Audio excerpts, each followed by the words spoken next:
धर्मेंद्र प्रधान का इस्तीफा हो चुका है और जिन्हें सुप्रीम कोर्ट ने कॉकरोचेस कहा, सरकार के नुमाइंदों ने जिसे बी टीम कहा, जिन्हें कहा पाकिस्तान से फंडेड और जिन्हें आतंकी तक का टैग देने की कोशिश हुई, उन लाखों स्टूडेंट्स की जीत हुई है। जी हां, मोदी सरकार 12 साल में पहली बार इतनी हताश निराश कभी नजर नहीं आई होगी जितना इस आंदोलन की इस परिणति पे हुआ है। नमस्कार, मैं प्रदीप हूं, आप थिंक 360 देख रहे हैं। आज बात करेंगे कि क्यों ही हुआ इस्तीफा, क्यों मजबूर होना पड़ा और क्या नरेंद्र मोदी और उनकी टीम, प्रधान और प्रधानमंत्री नब्ज नहीं टटोल पा रहे हैं हमारे देश के भविष्य की। अगर वो ऐसा नहीं कर पा रहे हैं तो किस तरह का लेजिस्लेशन आने वाले समय में इस देश के लिए बनेगा, इस पे भी बात करेंगे। तो 4 दशक का पॉलिटिकल कैरियर कहा जाता है। धर्मेंद्र प्रधान ने भी 1997-98 में पेपर लीक के खिलाफ प्रदर्शन किया था, लाठियां खाई थी, लेकिन उसका जवाब करीब 20 साल बाद उन्होंने गलत तरीके से दिया। बच्चों पे लाठियां मार के अगर उन्होंने खाई होती, सही मायने में खाई होती, तो शायद ऐसा नहीं हुआ होता। तो एक इस्तीफा सामने आता है धर्मेंद्र प्रधान का। लाखों स्टूडेंट्स की ये जीत मानी जा रही है और अभिजीत दीपके ने कहा भी है, झुकती है दुनिया, झुकाने वाला चाहिए। धर्मेंद्र प्रधान ने मोदी सरकार से रिजाइन कर दिया है और इसकी वजह बनी है वो कॉकरोच आर्मी, जिसे कल तक बी टीम कहकर खारिज किया जा रहा था। तो 20 जुलाई को पुलिस का एक्शन होता है, 23 जुलाई को वांगचुक फास्ट खत्म करते हैं और 25 जुलाई को इस्तीफा होता है। धर्मेंद्र प्रधान ट्विटर पर एक पब्लिक लेटर पोस्ट करते हैं और बताते हैं कि उन्होंने देश के प्रधानमंत्री नरेंद्र मोदी को अपना इस्तीफा भेज दिया है। टाइमिंग बड़ी अहम है। यह अनाउंसमेंट सेंटर और कांग्रेस जनता पार्टी जो हैं, उनके बीच होने वाली तीसरे दौर की बातचीत से ठीक पहले आई।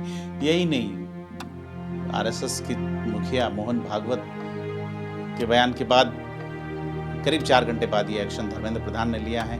धर्मेंद्र प्रधान ने लिखा है कि ये फैसला उनकी निजी प्रतिष्ठा का मामला नहीं है, ये स्टूडेंट के भविष्य को बचाने और आंदोलन को राष्ट्र विरोधी ताकतों के हाथों में जाने से रोकने के लिए है। लेकिन यहाँ धर्मेंद्र प्रधान और टीम मोदी फिर से गलती कर रहे हैं। मासूम बच्चों को अभी तक वो ये नहीं मानने को तैयार कि यह देश के अंदर से उपजी हुई आग है जिसमें उनका मंत्री पद झुलस गया है। उन्होंने हवाला दिया है कि 20 जुलाई को संसद के पास हुई हिंसा और युवाओं से अपील की कि वे कानूनी उलझनों में न फंसे। ये क्या धमकी है? और हिंसा हुई है, निश्चित तौर पे नहीं होनी चाहिए किसी भी, मतलब गोली पुलिस की ओर से चले, न लाठी पुलिस की ओर से चले, न जनता की ओर से।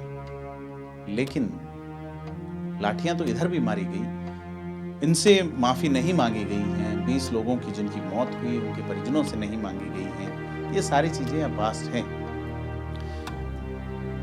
अब उन्होंने ये कहा कि वे कानूनी उलझनों में नहीं फंसे। इससे ये लगता है कि सरकार खुद मान रही है कि धर्मेंद्र प्रधान का इस्तीफा सीजेपी प्रोटेस्टर्स और जेनजी की सबसे बड़ी पहली मांग को पूरी करता है, जो बीते 1 महीने से जंतर मंतर पर डटे हुए थे।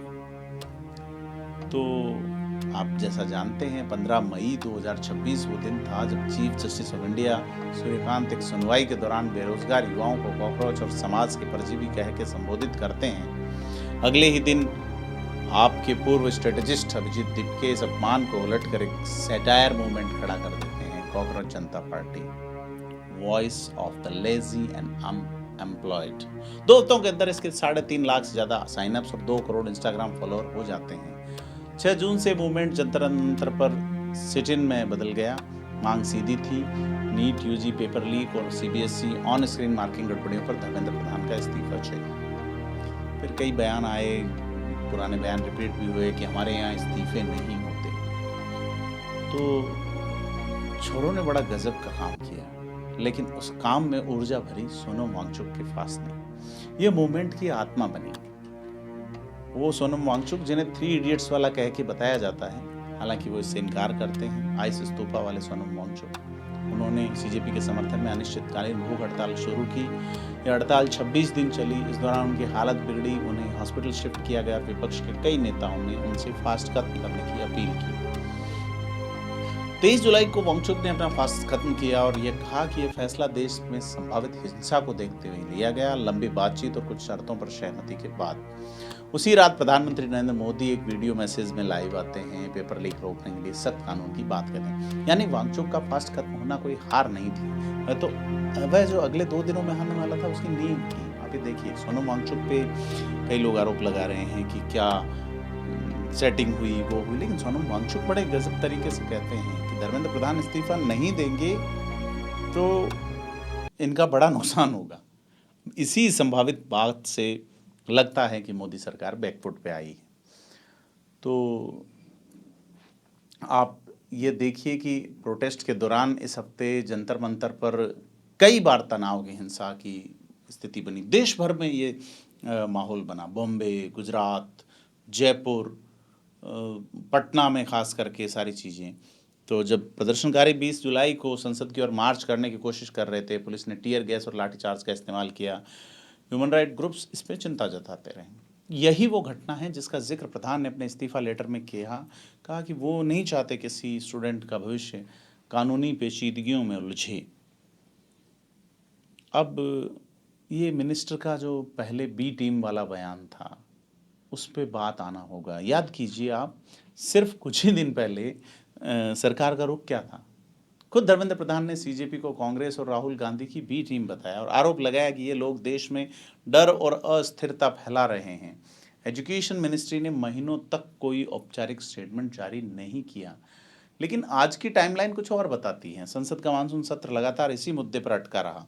विपक्ष के नेता राहुल गांधी लगातार प्रधान के इस्तीफे की मांग दोहराते रहे और आरोप लगाया कि शांतिपूर्ण प्रदर्शन कर रहे हजारों युवाओं पर पैलेट फायरिंग और लाठीचार्ज हुआ।